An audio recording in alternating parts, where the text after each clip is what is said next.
Welcome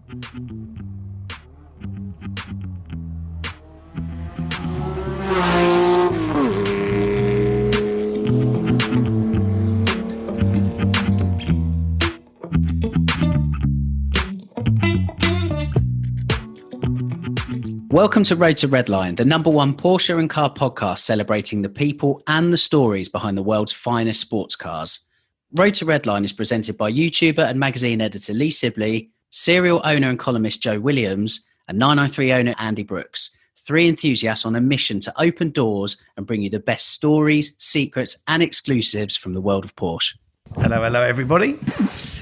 Good evening, Andy. How are we doing? Yeah. Just me and Joe tonight. We've lost Lee, unfortunately. Yeah, the powers that be have dragged him into the world of work occasionally. So, so sorry for that. So it's just us two. Indeed. But I think we'll do all right. We'll cope. We're big boys. We will manage. Yeah. So what have we got going on tonight? Well, we're going to have a bit of a chat, I think, about some of the events you've been to recently and events up and coming. Yep. And then we're also going to have a chat to a chap that runs a little niche detailing product brand that's been around for quite a while. Try and learn a bit about detailing. Yeah, sort of. I mean, I barely know one end of a sponge from the other. A sponge? Sorry. I mean, you're not allowed to use. I don't use sponges. I don't. A wash mitt made of sheep's wool or whatever they're meant to be. So anyway, that's what Exotica. I reckon I've been mucking around more seriously with cleaning the car, other than using washing up liquid for the last year or so. So I'm starting to learn, gain some of his knowledge. Yeah, and he's hopefully pass some of that on to you guys as well. Indeed, and he is a Porsche guy as well. So I think we'll hear a bit of history there. I think there's a sneaky RS that was before they became back in the day. So we'll chat about that and we'll see where that goes. Excellent. Shall we have a quick talk about Pikes Peak? Indeed, yeah. So they have obviously run the event and we've got some results, haven't we? Yeah, so BBI had 3 cars in Pikes Peak. I wonder if many people have been watching and looking on. And they had some pretty amazing results. All 3 cars were on the podium. First up was Raffia Astia. I'm so rubbish with names, aren't I? What car was he in? Just tell us the car. He was in a 2015 Porsche GT3 with turbos attached to it, all put together by BBI. And he was 5th overall, but first in the Pikes Peak Open class. So amazing result for Raffia. How would you pronounce it? Come on, give me it. What do you think? I'm not going to embarrass myself. Oh, go on. Raphael. It's Raphael, isn't it? Yeah, Raphael. Yeah, Raphael. Well done. And then we had David Donahue, who we had on a few weeks ago. We did. Along with Batim. He was 3rd in his class, 8th overall in the Time Attack series in his GT2 RS Club Sport 2019 car. And then there was Tanner Faust, who's basically in a standard Cayman GT4 Club Sport. Yeah. Again, amazing result. Came in at 19th overall and 1st in class. Just outstanding. And he had a lot of tuition from Swart, along with all the other guys in that. Nice. How many people participated in total? In total, on this leaderboard it says 55. I don't know if that's cut off. I don't actually know. Okay, I know it's quite a few cars that run. Yeah, but you've got all sorts of stuff in there. But obviously Porsche did quite well. I think was the overall winner a Porsche? No, it wasn't. It was a 2018 Wolf. What the hell is that? But when you look through the list there's lots of Porsche. In the top 10 at least. Nice. So that's all the hopes and dreams of BBI delivered then. Yeah, absolutely. Well done, guys. Amazing results, and I'm sure you're very happy with those. Yeah, good stuff. Good work. Be interested to see what happens for next season, what the plans are there, but I'm sure we'll hear that in due course. Yeah. Interestingly, I got a message from one of our listeners, and he was inspired to go and watch Pikes Peak. Excellent. He's a Brit abroad, isn't he? He is, yeah. A British guy living in California. So he drove all the way from California across to Colorado, watched Pikes Peak, all because we said it would be a good event. So excellent work, mate. I'll tell you what, if you got there and it was a dud event, you'd be pretty pissed, wouldn't you? So yeah, really looking forward to hearing what his sort of take was on the event and what the trip was like. Yeah, actually did get out there and drive. So brilliant. We've got Chris Maddock on the line. We're really excited to receive a message from Chris. I think it was earlier on today, wasn't it? To say that Chris had decided on the back of listening to our podcast that you were going to drive from California to Colorado to go and watch the Pikes Peak, and you'd never even heard about it before. Had an amazing weekend, and now you're back in California. So, what the hell? Why? Take us through it. I just wanted to hear what the hell went on. Gents, I'm so grateful to you. I had this awesome 5-day experience. All thank you to you. Oh, fantastic. I don't know, when did you do that Pikes Peak one? It's about 3 or 4 weeks ago. I heard one Pikes Peak podcast. Yeah, it was. Yeah, with Tim from BBI and David Donahue. Yeah. Yeah. So I listened to that and I just got home and I thought, Colorado can't be that far from California. I've been in California for 4 years myself, and I'm used to English roads and you can drive anywhere in 4 hours pretty much. And I look and there's tickets on the website. So I just buy the ticket for camping, buy the ticket for the race day. I'm like, this is going to be awesome. So excited about you guys making Pikes Peak sound like the greatest place on earth. And then I tell my wife and I'm like, hey, are you okay minding the child and dog for the next 5 days out at the end of June so I can go and see this car race? And she's surprisingly supportive. But then I looked how far away it was, 22 hours through California, Nevada, Utah, and eventually Colorado. Wow. So it's a bit of a mission. I didn't really have time to plan any of it. All I had was the camping night. Didn't even have a tent. And I just picked up this new 996 C4S that I've been looking for ages, a 2004. Yeah. Got the car the week before Pikes Peak, sent it to Porsche. I got clutch, RMS and IMS done in it because it'd never been done on this 60,000 mile car.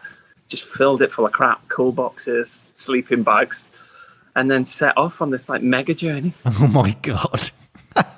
That's mad. It was nuts. Yeah. So take us through it. How did the journey go? Any issues on the way? I did that thing that you always talk about never to do as well. Who gets a car without ever seeing it first? I phoned this guy who I'd known in Oregon. I talked to him and I just asked him one question. I was like, would you buy this car if it was you with your money? And he was like, I did, and it would, and it's great. I was like, all right, done. He ships it down the week before. Just the week before? Chance, so when did you buy the car? Did you buy the car before you booked the tickets or specifically? Yeah, I booked the tickets. I've got a 991 C2 from 2013 as well. I was planning on taking that. Okay. And then I got this silver C4S, black leather. It had Porsche sports exhaust fitted by stock. Nice. And 60,000 miles with full Porsche service history.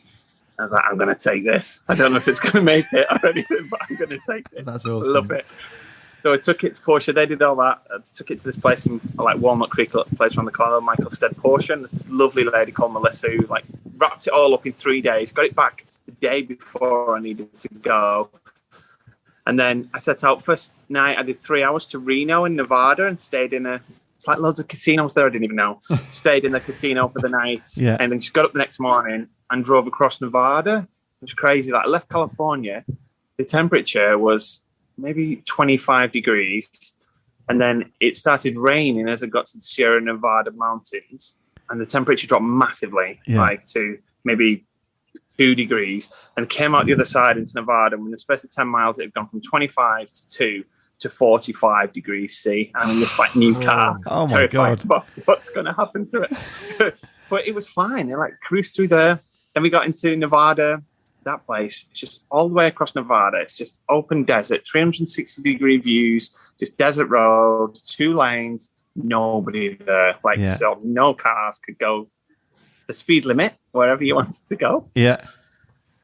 just like blasted across Nevada. It was awesome. Sounds like I did that whole thing. It literally sounds like the American road trips you see on TV. You know, over here, obviously we see like American road trips, and everyone loads up their car, they just drive across the desert, and it literally sounds like that in real life. I was just like that, and I put the top down on the car. I'm like, I'm gonna go. I've got the C4S as a convertible, so I'm like top down, put loads of sunscreen on. For about an hour and a half in 45 degrees. I never got hot because of the wind, but I felt like sick because I think the heat was just. I've just been cooked in this car. You do look a bit glowy, I must say. I was like, I'm totally burnt.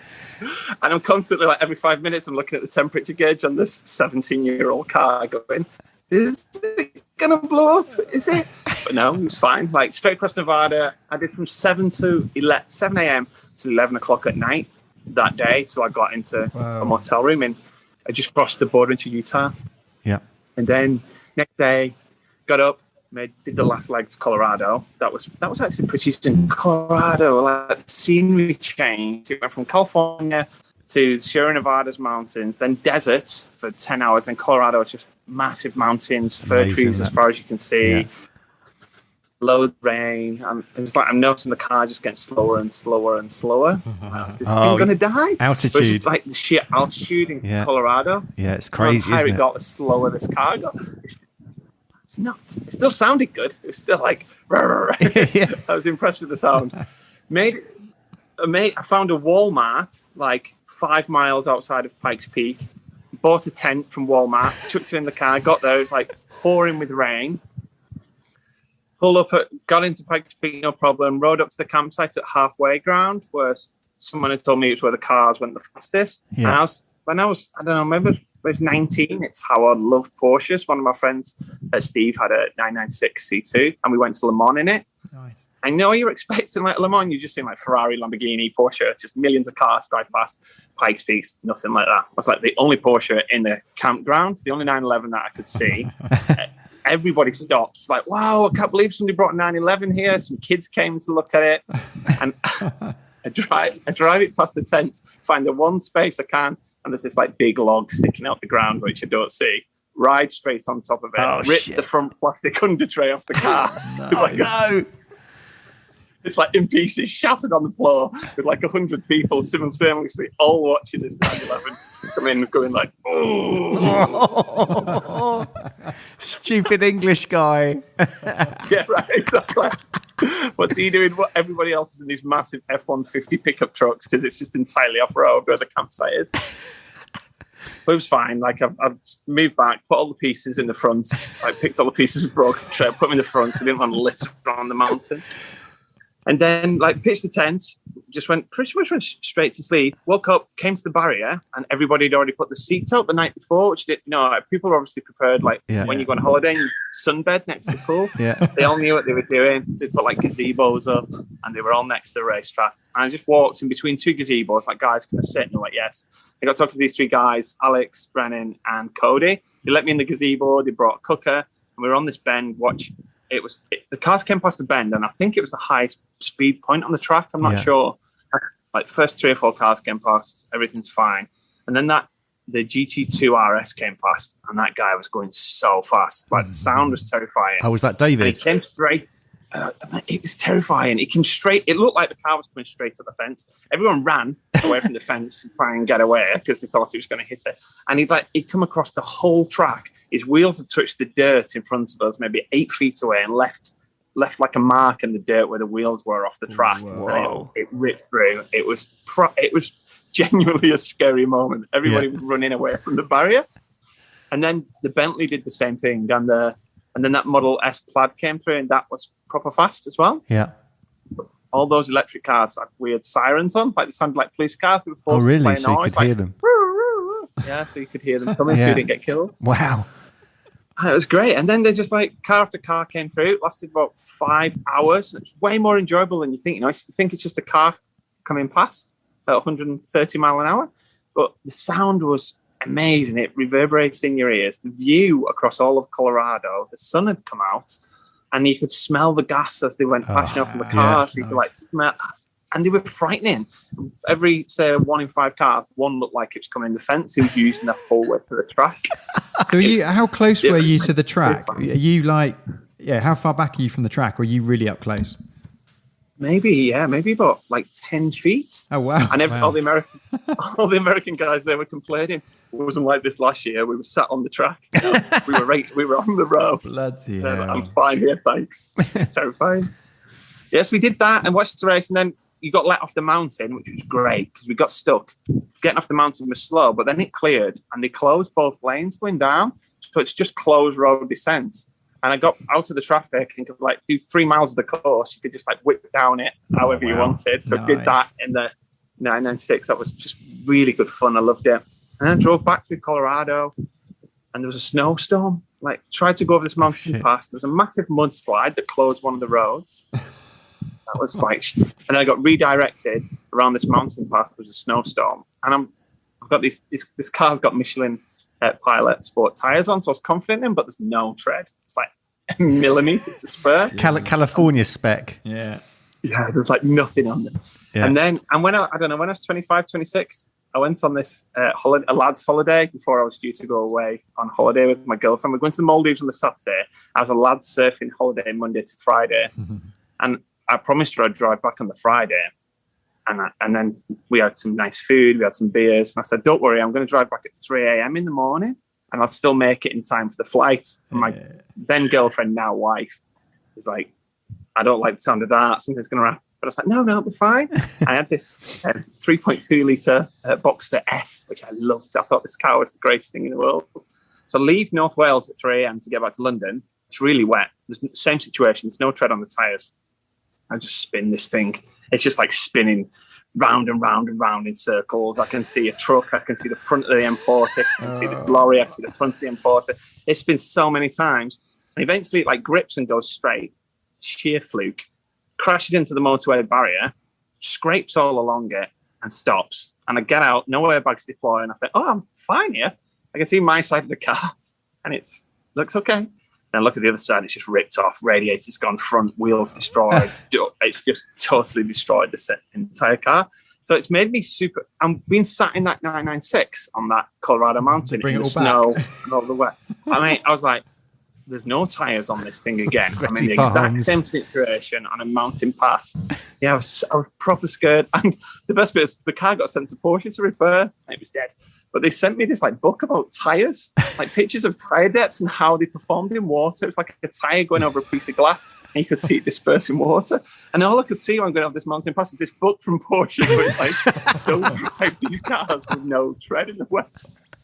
But the thing was beautiful. Like that 4S, it's just such a lovely car. It like never missed a beat over the mountain and the snow and the rain. Nice. Didn't twitch once. It's so grippy. And I loved it. It was brilliant. Yeah, and then I did same way back. I did back through Nevada, then back through Utah, Nevada. I'm super relieved to see California again. I did 2,800 miles in total in that in 5 days. Yeah, in 5 days. Wow. Like some really long days, some short days. Yeah, amazing trip. That is awesome. Thanks to you guys. That's just so inspiring. It's fantastic. So having done Pikes Peak, to anyone else that might be thinking of it, or if we were going to jump on a plane, would you go again?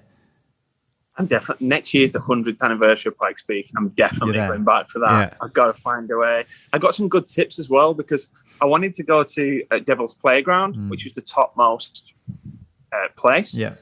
And I met these guys, Alex and Cody and Brandon, who I'd met at the race. They said they were there the year before. Basically, it's absolutely freezing up there. Yeah. The temperature difference is insane. It's like 14,000 feet. And you can't breathe. If you walk 5 steps, you can't breathe. So they didn't sleep. It snowed and they were freezing. And the race got cut short like it did this year. So you get stuck at the top and you can't see anything. Yeah. And they were loving that halfway picnic ground where we stayed because there's loads of facilities. You weren't crushed against the barrier to see the race. It's comfortable. And it's on a really fast straight. You see cars come around the corner straight at you, look like they're going to kill you, going past at like 140 mile an hour, and then they brake at a top turn. So it's like a really nice view of everything. And it was cold, but not too bad. I think that halfway picnic ground made a lot of sense. And those American guys confirmed it. Oh, you did well then, picking that as first off chance?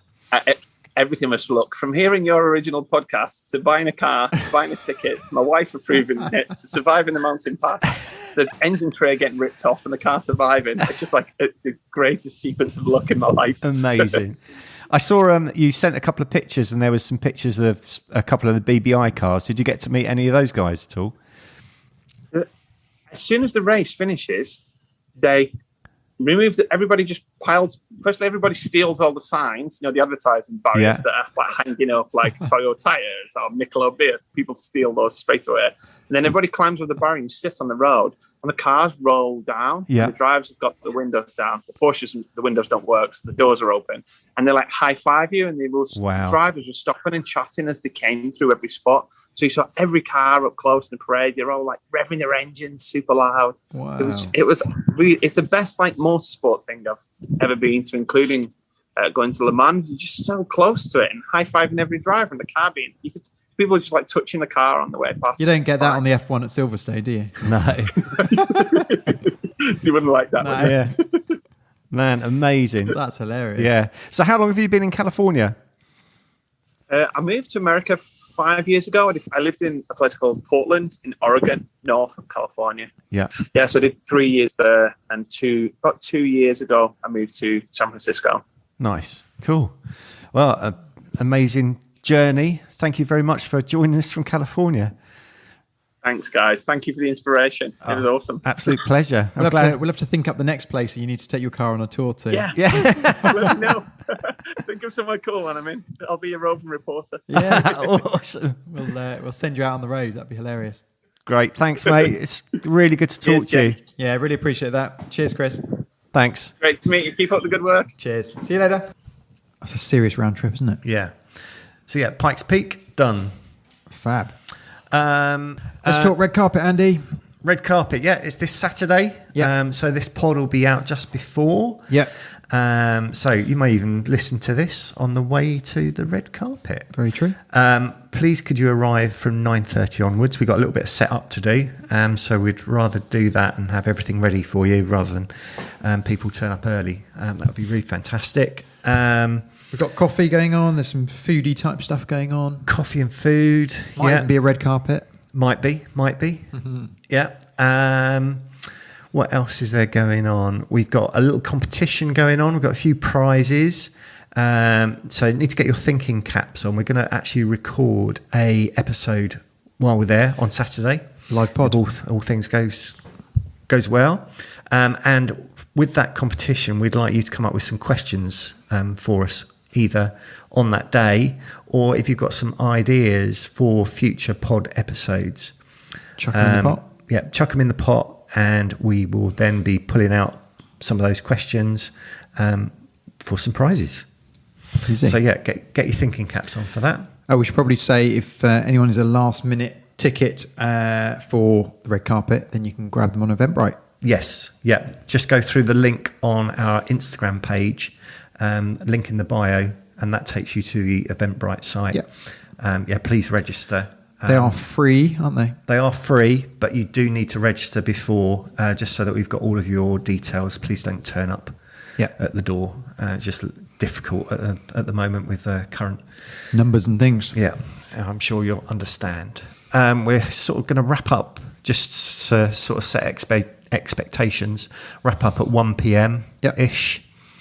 Any other bits that we need to go through? No. Come in.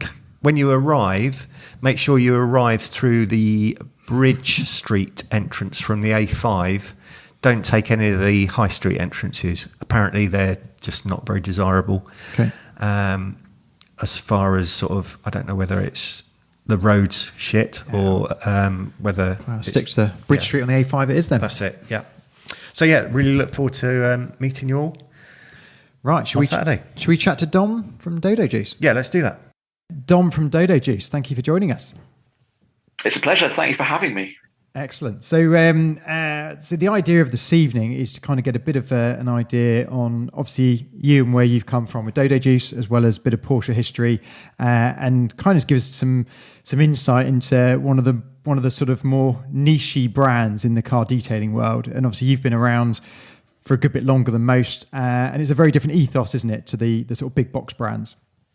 That's it. Dodo Juice is really one of the specialist brands. So I suppose where the singer to the Porsche, we're definitely not the major player in the industry. We wanted to be very much a small specialist doing things that the bigger boys don't necessarily do. So maybe, I suppose, perhaps not singer, maybe we were more like, or we thought we were more like Rough.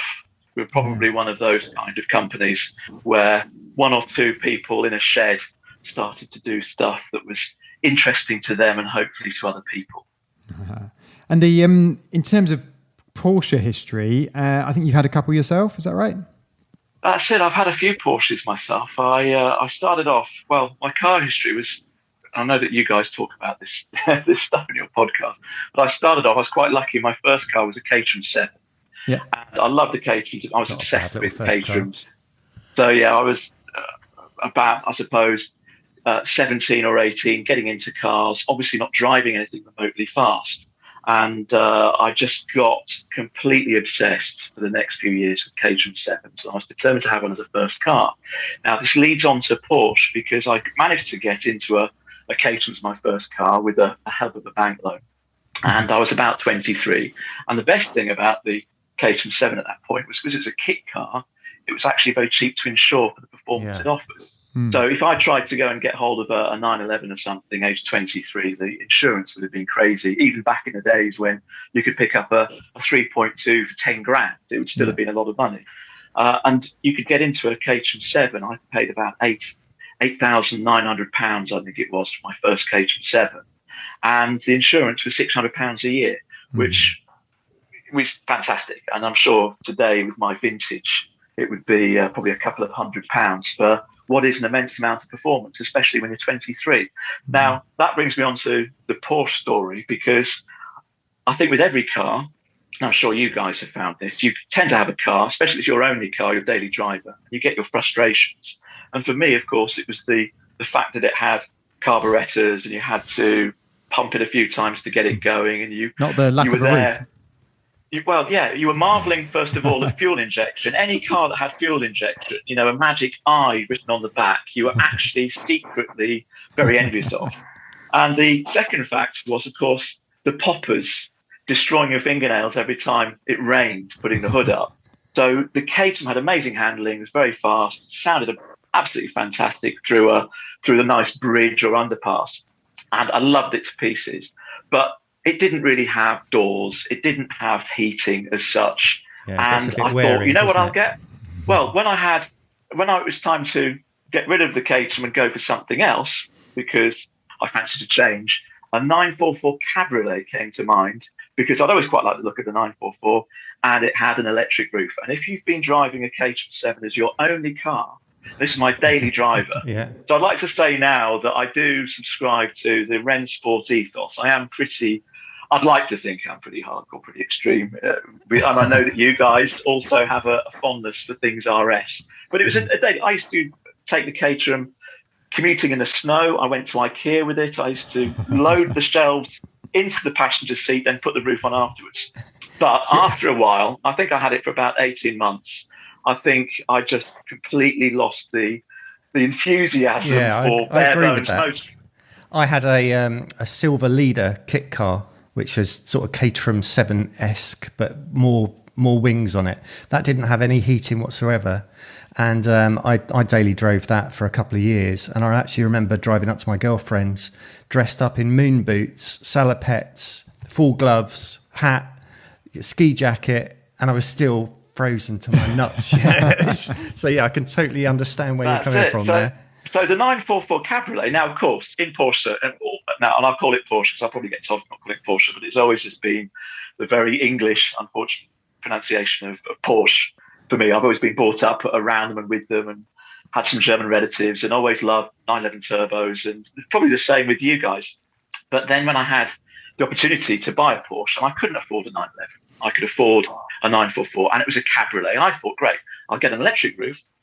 And of course, it's not really the electric roof we know today. You had to turn everything off to actually move the hood. You couldn't do anything at 30 miles an hour or whatever. But it had heating, and it had doors, You could lock it. So it was a luxury vehicle compared to a Caterham. So that was my first car. And then, of course, I realised the 944 Cabriolet, as nice as the S2 Cabriolet is not really a sports car in the fashion of a Caterham. It doesn't go around corners like a Caterham. It doesn't perform as well as a Caterham, to be quite honest. And whilst it has refinement, and it was nice to be hood down at motorway speeds or around those in pouring rain and experiencing the joy of no rain coming in the cockpit, which is something you really can't do so well in the Caterham given its aerodynamics, I realised that it wasn't quite the sports car I was looking for. So I then went to a 944 Turbo because, of course, the Turbo has more power and it was more rigid. So I got into a 944 Turbo. So everything was filling the gaps that the previous car didn't have as a daily driver. And after the 944 Turbo, I then decided, ironically, to go back to another Caterham because I still loved them. And after that, and this is probably, I don't want to kind of do a complete car list because it would probably bore you guys rigid, but I thought, okay, the Caterham's not practical again, let's go for something practical. So I got a Lotus Carlton, which had 4 seats, 4 doors, and again, it wasn't doing it for me. So I suppose the love of Porsche comes because I wanted a car that really did everything, that I could run as a daily driver, that had sports car performance, sports car handling, but it had the practicality. And the 944s didn't really do it for me. So I then ended up in a 911 finally, and I did manage to get hold of a 964 RS back when they were, of course, it's a cliche now, back when they were realistic money. So that was my dream Porsche at the time. It was a 911. I didn't want it. It was in Guards Red. And I know I've listened to you guys, and I know it's a typical thing. You end up with a Guards Red one because they made more Guards Red ones than anything else. Yeah. I wanted a Maritime Blue one, and I didn't get a Maritime Blue one. And it wasn't a Club Sport. It was a standard one. It was a standard lightweight. But that was my Porsche journey. It was always going from one car, didn't quite fit the bill, going to another car, that didn't quite fit the bill. The 944s didn't sound like a flat six. They didn't have the character of a 911. So I ended up going to a 911 and absolutely loving Porsches thereafter. So that's really that was my initial Porsche introduction, if you like, how I ended up with certainly a love for the flat six. I don't have a lot of love, I have to say, unfortunately, for the 4-cylinder models. But the flat six is just an iconic engine, and it's really why I love Porsches. And did the 964, did that tick all those boxes? Because you said you were sort of chasing the dream. And this is it. Well, ironically, of course. Now the problem is today. Now I know, Joe, I think you've got a 964. So, and I don't want to tread on any toes or ruffle any feathers, but because of the values of the 964 RS, they've been treated with this rather, some kind of, I don't know, a halo, or they're seen as magical, mythical beasts that you can't possibly say anything bad about, just in case somebody will lynch you, whether it's an owner that's got one and it's depreciating. Basically, I don't think they're almost untouchable. If you say something bad about a 964 RS, you'll get pilloried. The reality is, I used to daily a 964 RS. Okay, so if you daily a 964 RS, you get to know the car pretty well. And my gripes were, first of all, okay, the value's a bit silly. For me, it's probably today a 40 or 50 grand car. That's what it offers in terms of character and performance. And you can find, luckily, I suppose, on collecting cars, the odd 964 that's had a few interesting bits to it, and it doesn't have the matching numbers. So I suppose that offers still your old flat six sound and the smell of an old air-cooled 911, and it gives you maybe some Recaro pole positions in there that don't perhaps have all of the tricolor leather that the original ones did. But let's face it, you're really paying for the prestige and the collectability. Now, the problem that I found with the 964 RS was, okay, it is stupidly stiffly sprung. I was coming from a Caterham, so to be honest, I was used to very harshly sprung cars. But you can take off on a B road in a 964 RS. And if you've driven, I suppose, modern high-performance cars with some really nice damping, I think you kind of come to realise that you don't really have to take off on a B road to have a fast car, and it probably is even counterproductive to have that level of damping. So people used to swap out the 993 struts, instead of using the 964 ones. But look, fundamentally, beautiful character, great-looking car, probably one of the best looking with the upright headlights that it has compared to the 993. But it's a car that I suppose even a few years back was rusty. You've got barrels that probably are dropping oil on the floor of your garage or your driveway. They're manually adjusted tappets rather than hydraulically self-adjusting tappets. You've got, and Andy, of course, you're the much more of a technical expert than I am.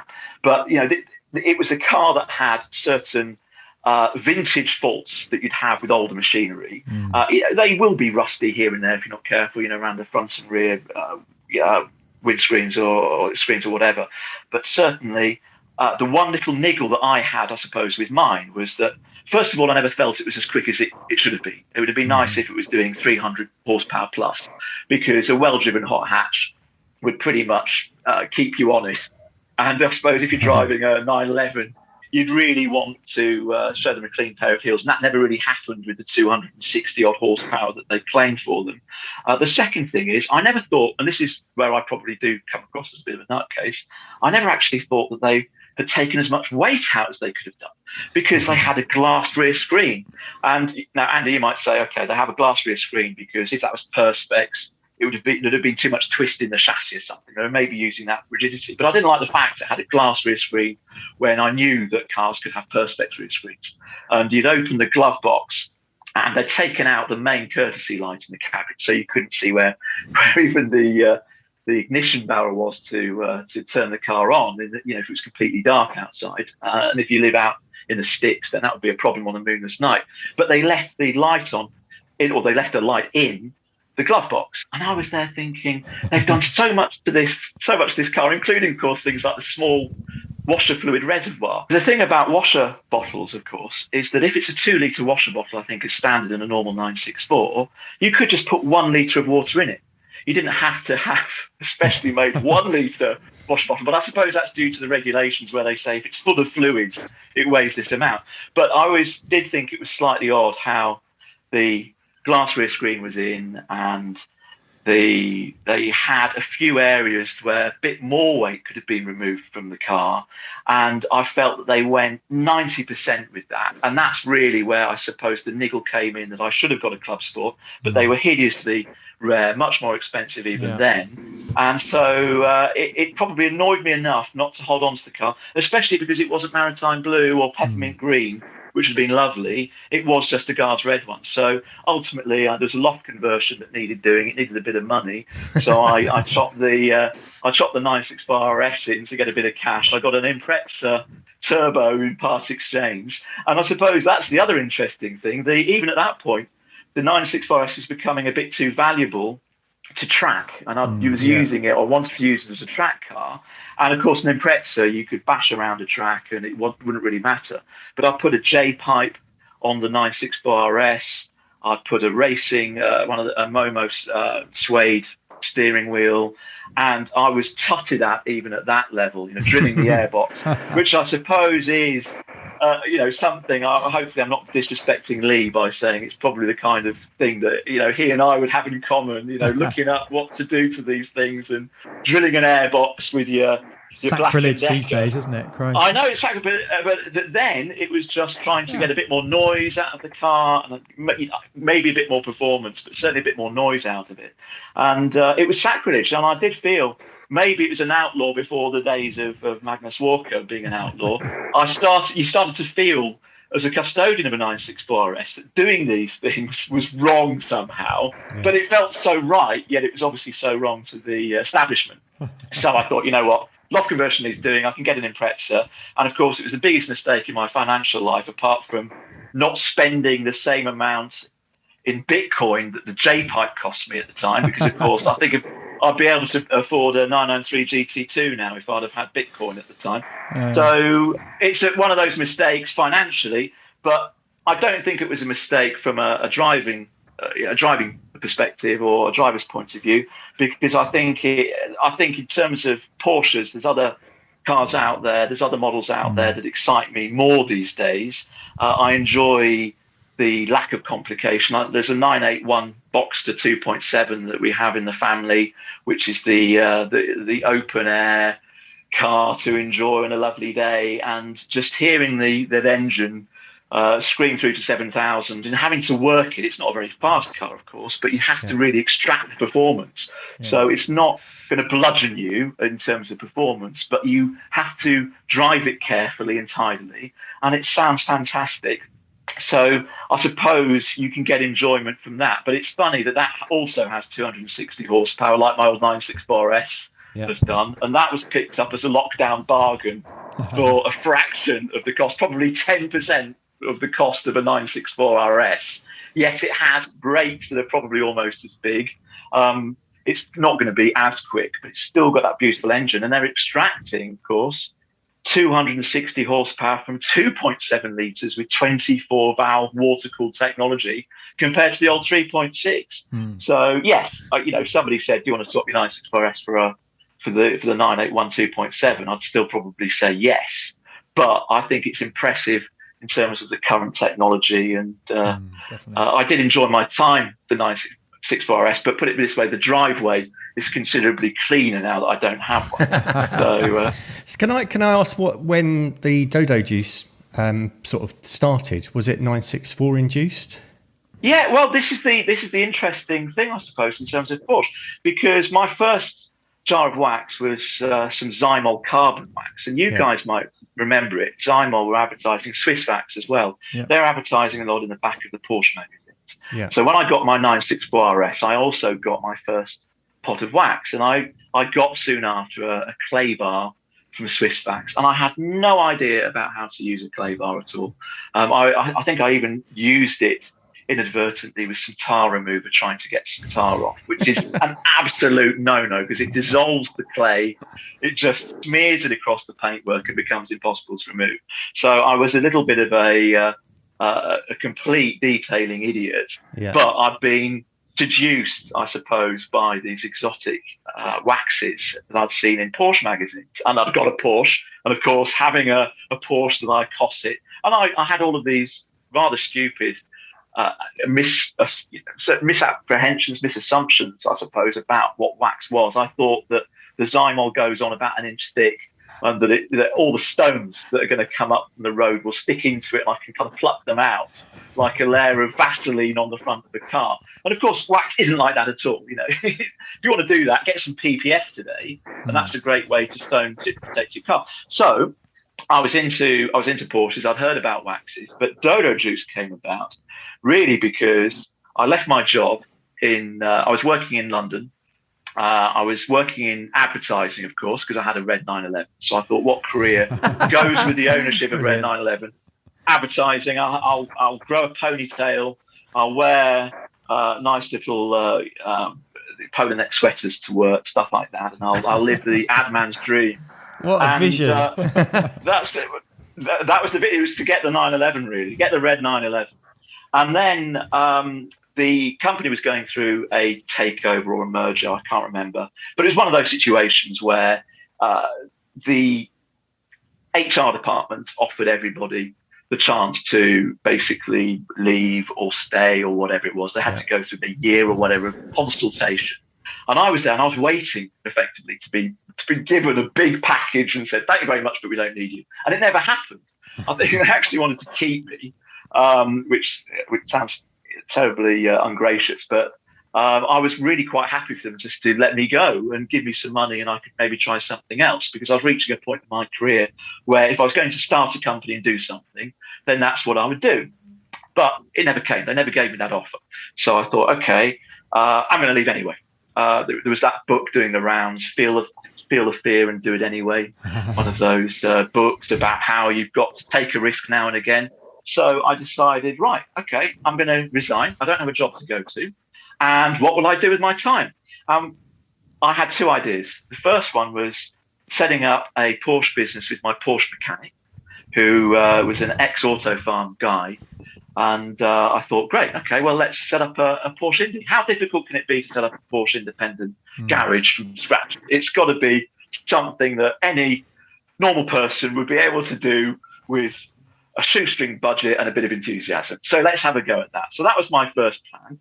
And the second plan was to make some homemade car wax, because I'd seen the Swiss wax and the Zymol, and it was very expensive and it contained this ingredient, Canuba.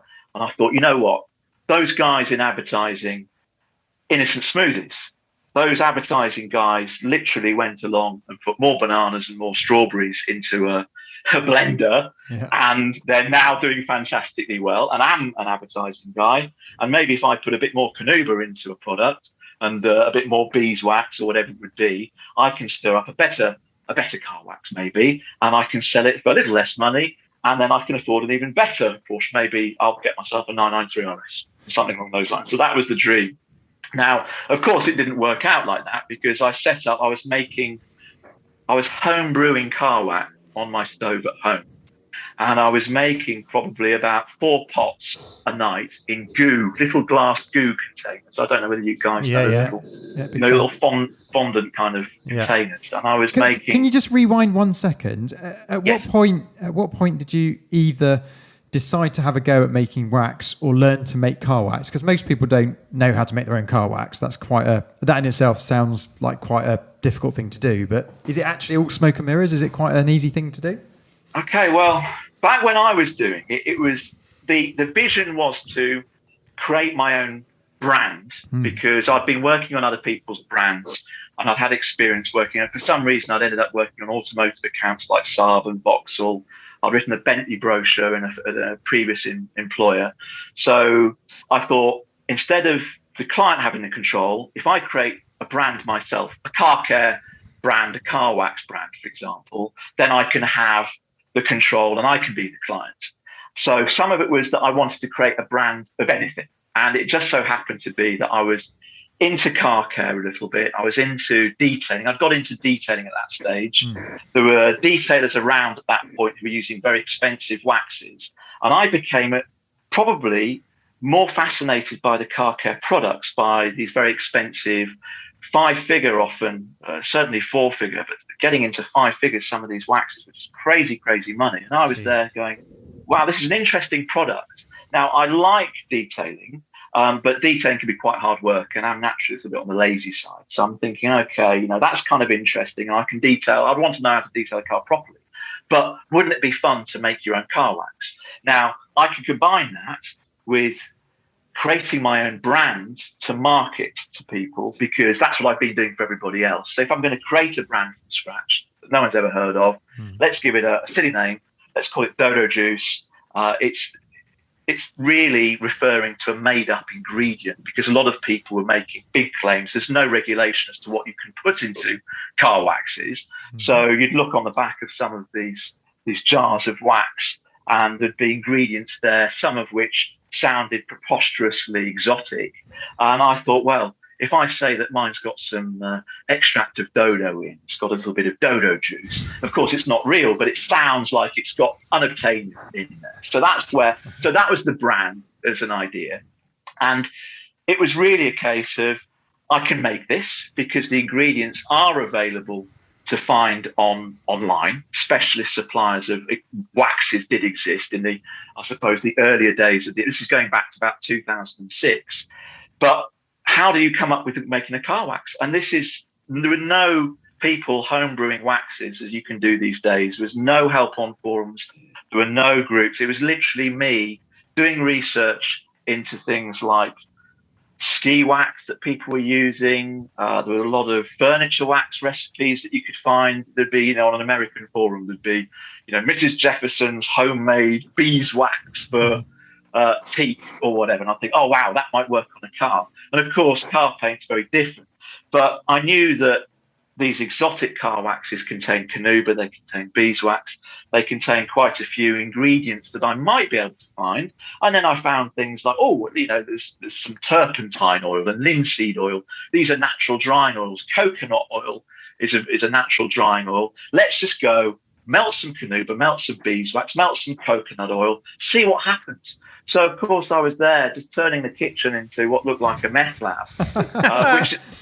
And I was living in High Wycombe at the time, so that probably wasn't great. I probably did have more police interest than I probably needed to. Like an episode of Breaking Bad or something. It's like it was like that really, and it was a case of, I suppose, buying scales. The scales I purchased to measure this stuff out had to be to the thousandths of a gram. So again, I'm sure I popped up on various early National Police computers in my homebrew research. But the idea was, it was trial and error. It was simple trial and error. I started literally with 100% Canuba wax, and I melted it, and then I let it naturally set, and then I tried applying it to a car, and I realised you can't do that. It's not possible. So then, of course, I'd try it with a bit of beeswax, and then I'd try it again. So we're talking probably 30 or 40 prototypes before getting something remotely usable. Yeah. And it became then a bit of a challenge to make something that even approached the existing players in the industry, like Zymon or Swissvax, but products being mentioned in the same breath would be amazing. And of course, my products were very amateurish, which is really when I engaged the help of one of our suppliers who was supplying some of the ingredients we were using, some of the natural Canuba and beeswax.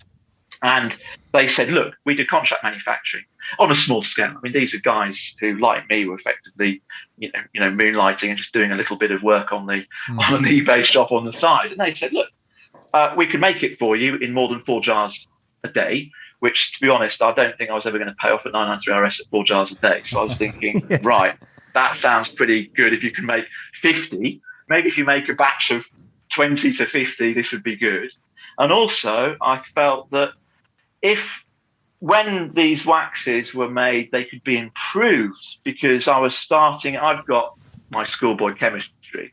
So I was having a go, and I could maybe understand some of the basic principles of it, but I was dealing with some of the marketing spiel that was given to the market by the car care companies, and I was trying to work out what was real and what wasn't. But the chemists who I was dealing with, who were supplying the waxes, were saying, look, we're professional chemists. Why don't we have a go at improving the wax that you've made? And if you like it, then we can make more. We can, do a deal and go into business together. And so that's how Dodo Juice came to be as a fledgling brand. And it really was, I suppose, a moonlighting brand for about 18 months.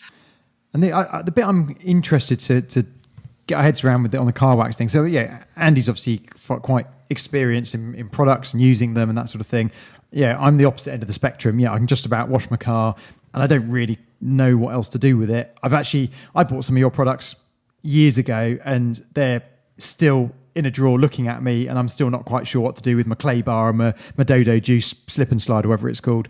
And with some of the big brands, like there's lots of big names and everything's called ceramic these days, and before everything was called something else, and there seems to be waves of marketing, like you say. But what is it that goes into what you're doing now that actually is a sort of simple, honest product that works, as opposed to just being lots of hype and not all smoke and mirrors, I suppose?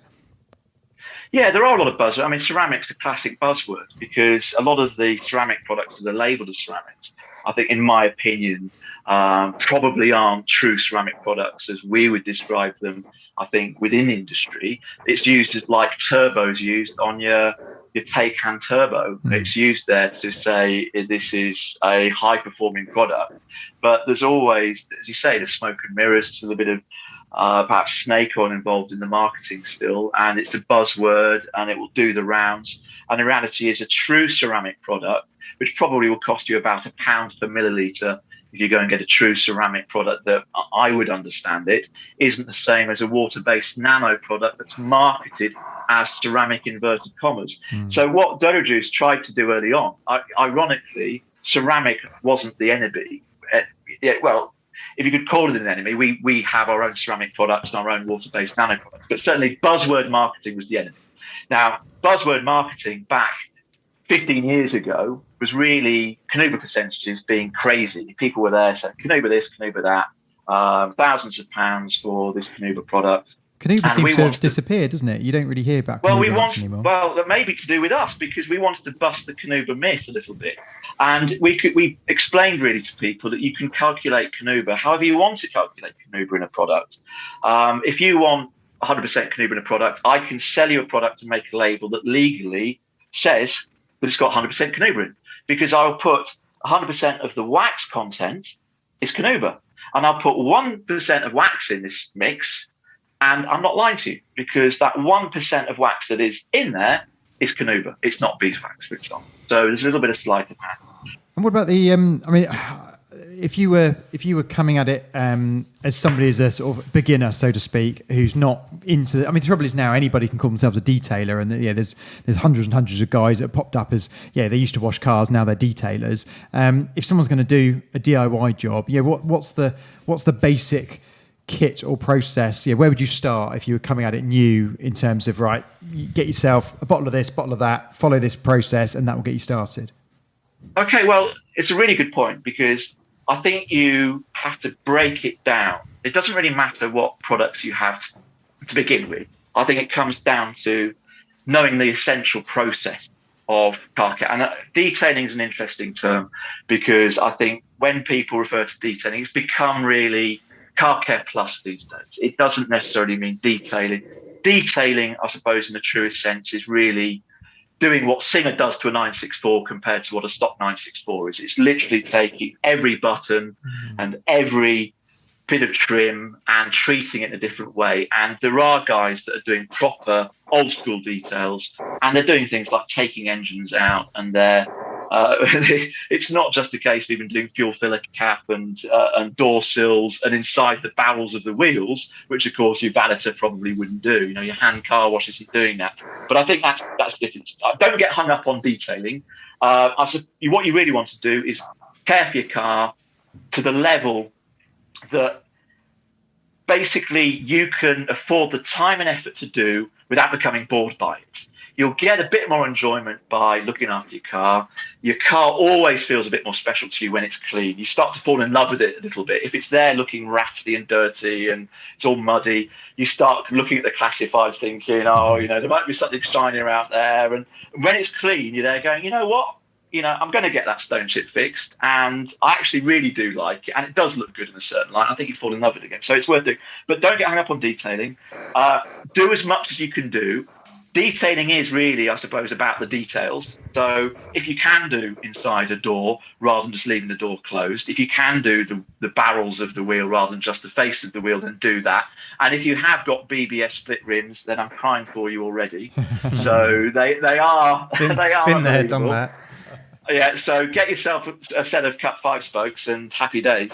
But what you really need to know are basic principles. And it's probably the same like with Andy with being a mechanic. There are certain things that you approach any car with. I'm sure Andy could take apart a Hoover. He could take apart a Dacia Duster. He could take apart a tank.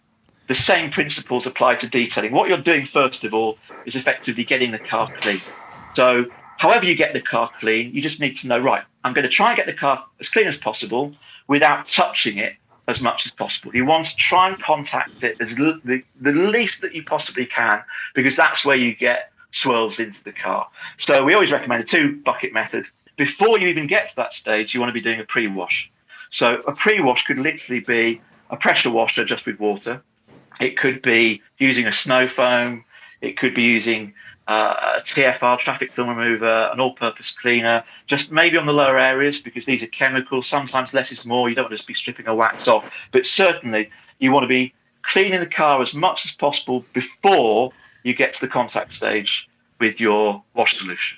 And then when you do make contact with the car with a bucket and mitt, or 2 buckets and a mitt, you want to make sure that your mitt is staying as clean as possible and that your wash solution is staying as clean as possible. So all it is a natural propensity to what we'd call, I suppose, detailing hygiene, making sure that dirt isn't becoming part of the overall detailing system and process. Once it's been cleaned, your next stage is always enhancement. You want to enhance the finish. So it's a case of using a polish, and even if you've got some old Autoglym super resin polish or something knocking around in the garage and you don't have some up-to-date detailing gear, you know what? It's probably going to work. It's probably going to work fine. It's probably going to, and I'm sure you guys have got some of that. Certainly when I had my old black 944 Turbo, we got a whole lot of super resin polish on it as soon as we could, and it looked amazing. It buffed up. And for about half an hour. Well, in my experience with that stuff. Okay, but the reality is these contain a lot of oils. Often these products contain silicon oils, and the oils evaporate off within it can be as little as a couple of days, but it can be up to a couple of weeks.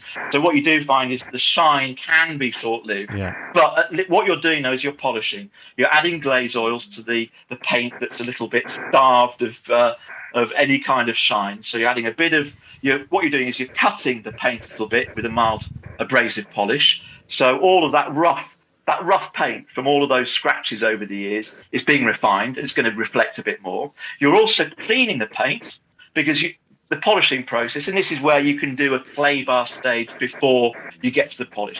Clay comes in between the wash stage and the polish stage, and that's a deep clean of the paintwork. And people will use colour change fallout removers now as well, stuff that goes, stick it on a white car, it'll go purple.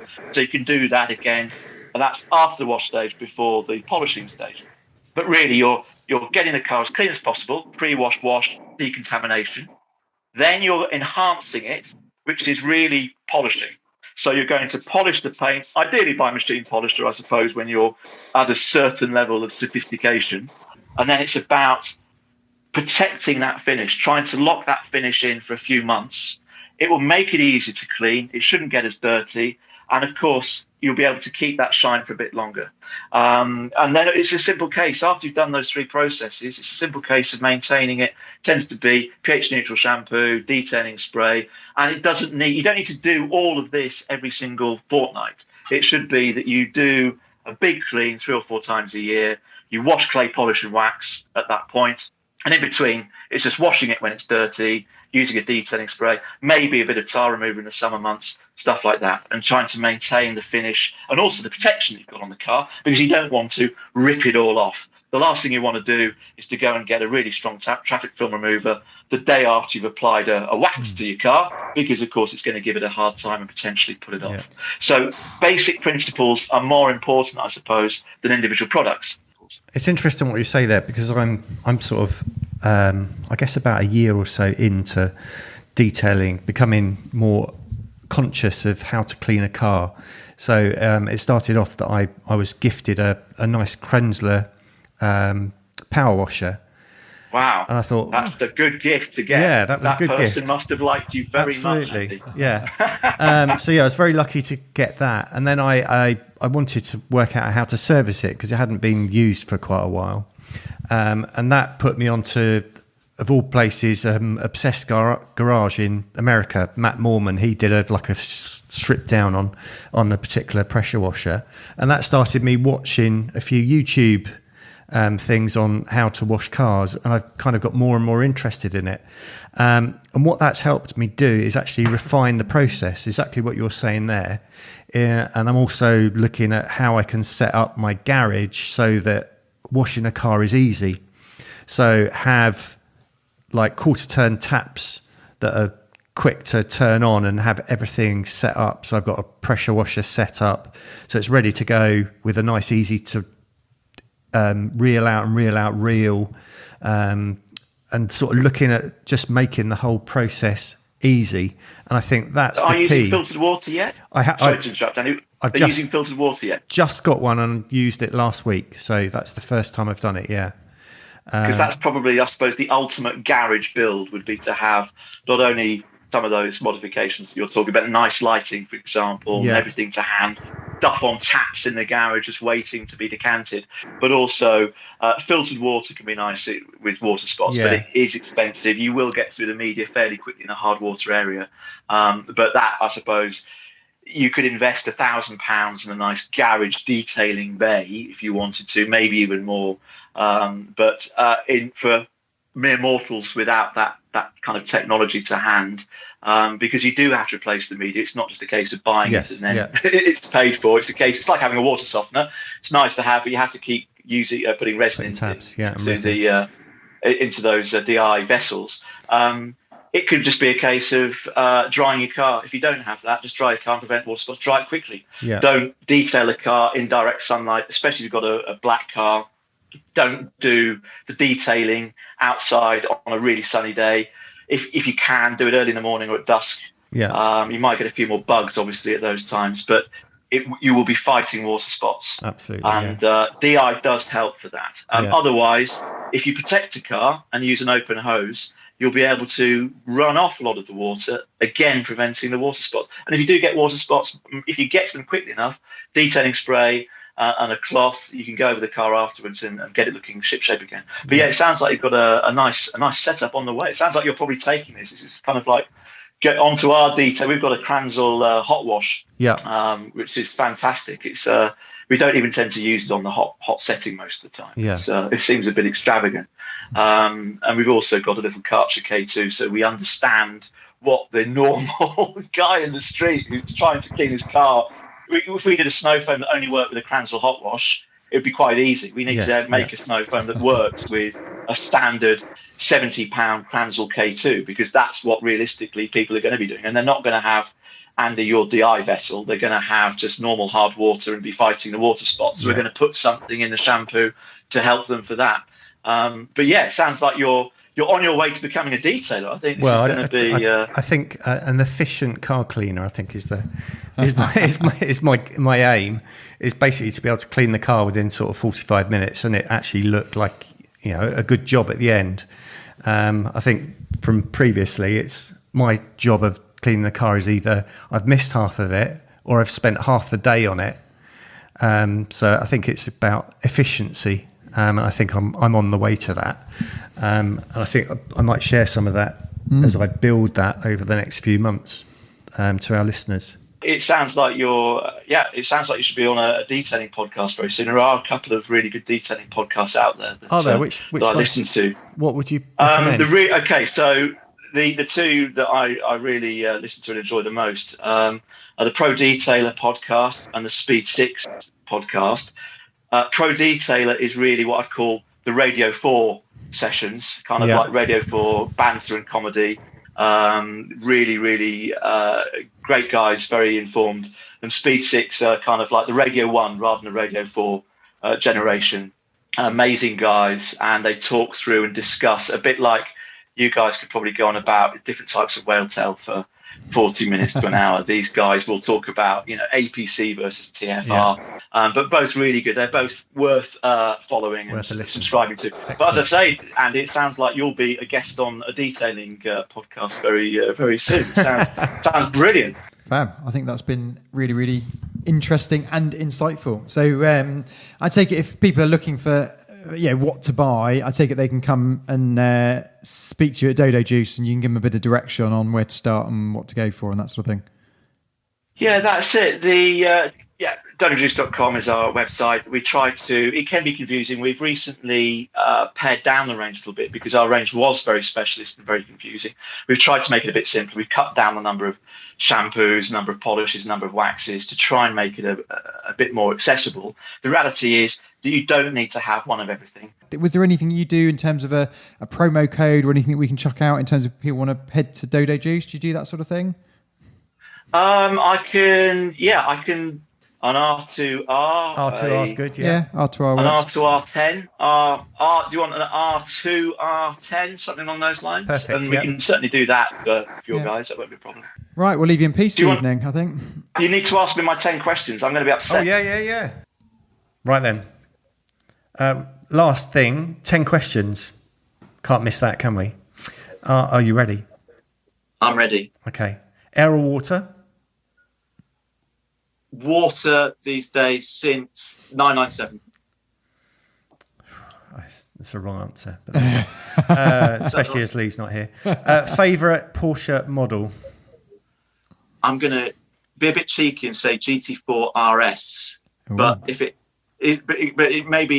doesn't exist, or it won't exist, or it hasn't arrived yet. So if not, 997 Gen 2 GT3 RS. Good choice. Favourite Porsche colour? Maritime blue. Who is your ultimate Porsche icon? I would say Andreas Preuninger, simply because I think the GT brand seems to be in very safe hands and almost getting better and better by the minute. Yeah, so agree with that. He's kind of old school, but keeping the faith. Yeah, definitely. Favourite track? I'm going to say Nordschleife for all the right reasons and all the wrong reasons. Okay. To Fuchs or not to Fuchs? Not to Fuchs, because I'm a Cup 1 kind of guy. Okay, yeah, good call. Stock or hot rod? I think we know where you're going with this. I'm going to say stock. Oh, really? That's a surprise.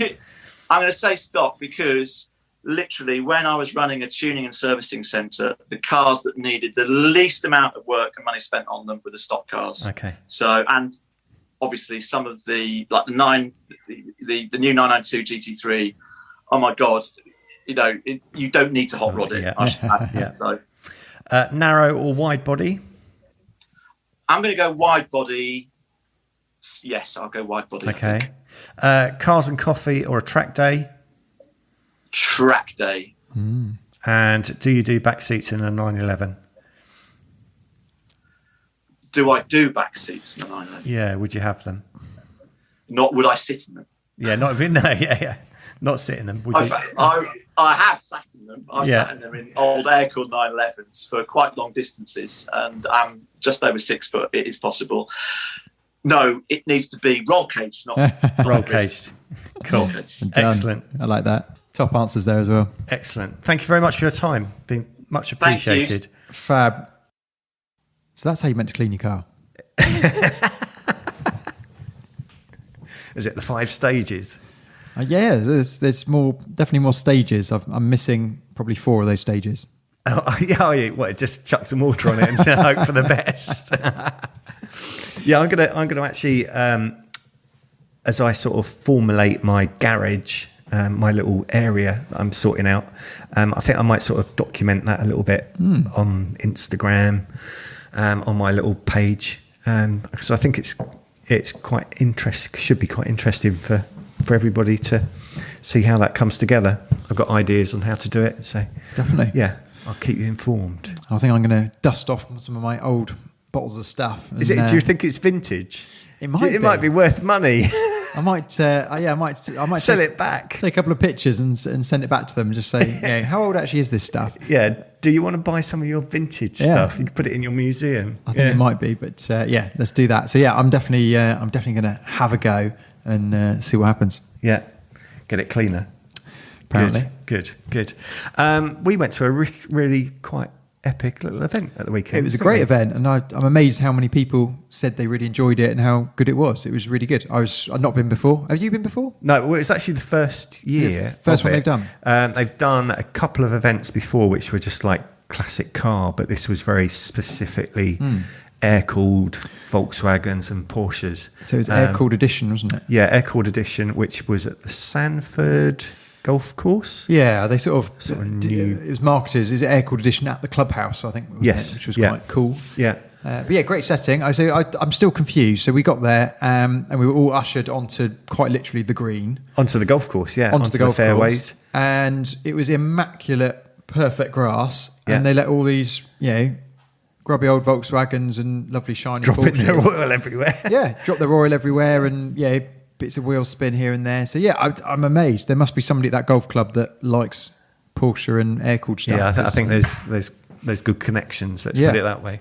I was expecting some very angry golfers to be coming out and almost chasing us away, but we seem to get away with it. Yeah, no, it was a great little event. I mean, the location was fantastic from a picturesque point of view. Definitely, it was just a lovely golf course, lovely undulating fairway.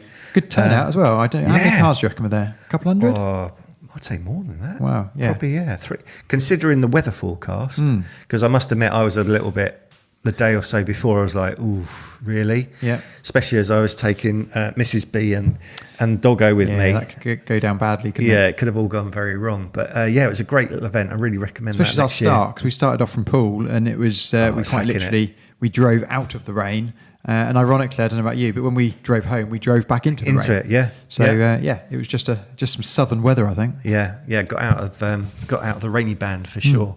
But I'd fully recommend that next year when it comes around. Yeah, really, really good turnout. Really, really good cars. Some interesting traders and stuff as well. Yeah. So good little show. Could do with a few more teas and coffees though. Yes, I think that was If anyone's connected to the show, then I think PJ, just get a few more teas and coffees in. I ran dry. Yeah.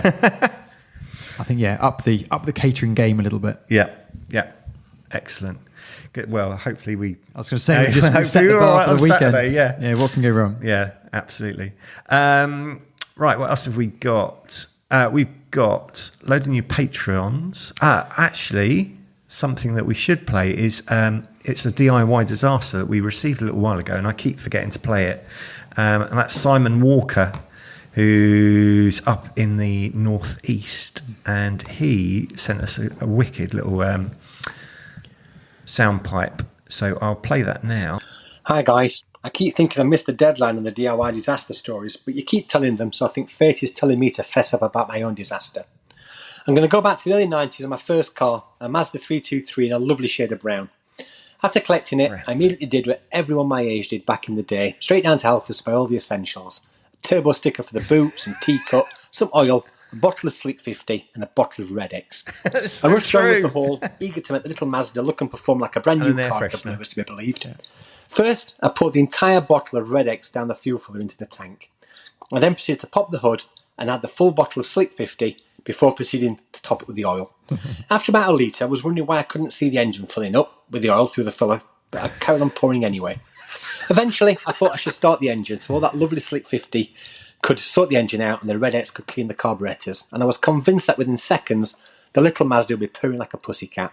I turned the key, it turned over, there was a bang, and within seconds, the little quiet cul-de-sac I lived on was full of smoke. It looked like Saddam Hussein had lit the Iraqi oil fields. I was convinced that was just the Red X doing its stuff until a few minutes later, one of the neighbours came along, rolled the window down and asked what I'd done. After he stopped laughing, he explained that I'd overfilled the car with oil, which was burning off, and if I wanted to save the engine, I should try and drain some of the liquid gold I'd just spent my week's wages on.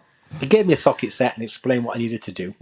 So, catalytic tray in hand to catch the oil, I put the wheels up on the curb, reached under the car and turned the sump plug, which fell out completely. I put my hand in the litter tray to retrieve it before realising very quickly the oil was red hot and there was no way it was going to get back in the sump without third-degree burns.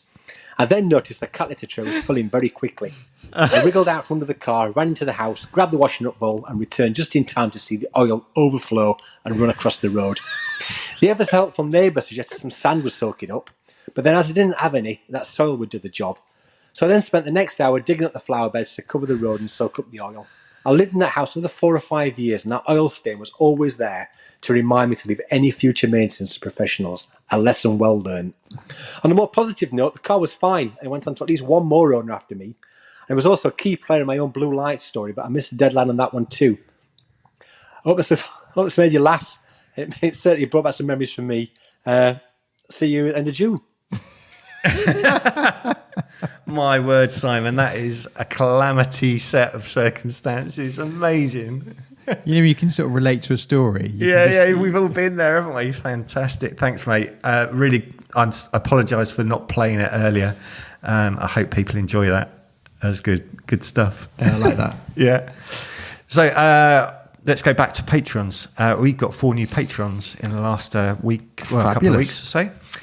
We've got Javan Palram, who is giving us a beer a month. Thank you. Thank you. David Jones, a coffee. Terry Pavlis, a coffee. I need to. Thank you very much.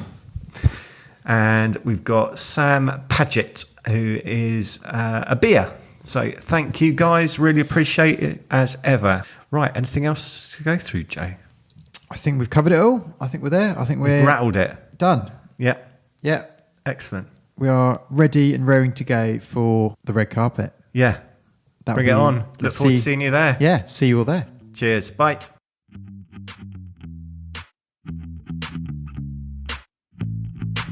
You've been listening to Road to Redline, the #1 Porsche and car podcast fueled by our generous Patreons. If you'd like to join in supporting the podcast, please see patreon.com/Road to Redline and find us on Instagram.